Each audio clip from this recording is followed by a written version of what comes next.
Hello and welcome back to the Data Protection Diaries.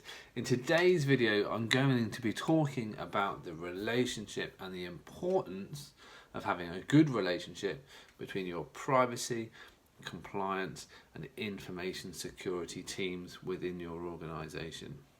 If you haven't already, please do give us a like, subscribe for more videos, and if there is something that you'd like us to cover in more detail, let us know and we'll be happy to produce a video on that as well. So why is it important to have a good working relationship between the compliance function, the privacy function and your information security teams? Well, first and foremost, you're all trying to achieve the same thing. You may be taking slightly different approaches and you may be using slightly different skill sets, but you are all aiming to protect your business from organisational risk, be that technical, be that compliance, be that privacy.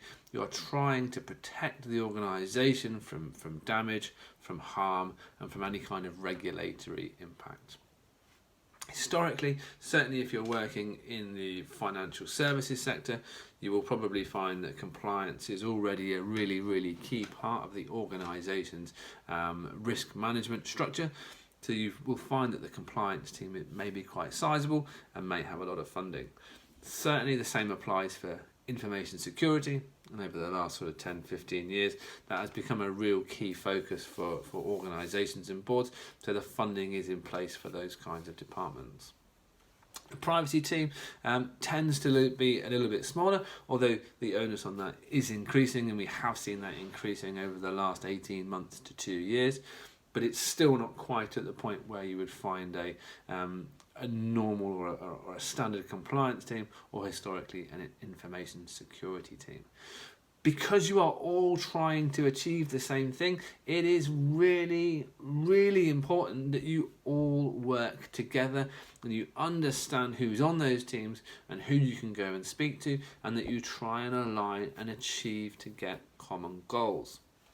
Very often you are going to be trying to achieve probably the same piece of work in the same department, especially if you're looking at digital transformation, or you're looking at change controls, or you're looking at implementing a new piece of software or a new process or a new consumer product.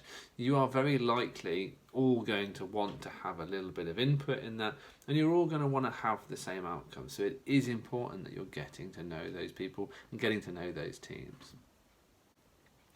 Obviously the benefits are clear. You're going to have a more holistic view of your organisation. You're potentially going to save yourself some money by everybody going into the meeting with the same scope and the same understanding, so that you're not spending time going backwards and forwards, creating solutions. Then InfoSec have a question, then the privacy team have a question, then compliance have a question. If you are able to collaborate with those departments and go in with a more holistic view and better oversight, then you are going to be able to get some real efficiencies within your organisation. It also gives you access to greater resources. We've talked previously in other videos about having champions. And you can have champions that are responsible for different things. You can use one person to be responsible for more than one thing. And again, sharing each other's resources and sharing each other's knowledge is a really key and important way of creating a good compliance framework within your organisation. How do you do it? Get to know people, find out who your compliance leads are, find out who your CISO is, find out who your head of information security is. Try and get yourself a regular meeting, try and have regular updates. Even if you're just going to go and grab a coffee for an hour on a Friday or half an hour, it doesn't really matter. If you're having forums and you're having departmental forums, or you're making sure that you're inviting each other's departments into those things, get them to come and talk about what's been key for them those couple of weeks or the last couple of months, what pain points they're seeing, and start to understand and just start to share information and share ideas, and slowly you'll start to find that you're going to get much more collaborative and you're going to start to see those benefits coming through in your organisation. So as always, that's just a brief overview of why I think it's important for those kind of functions to work together.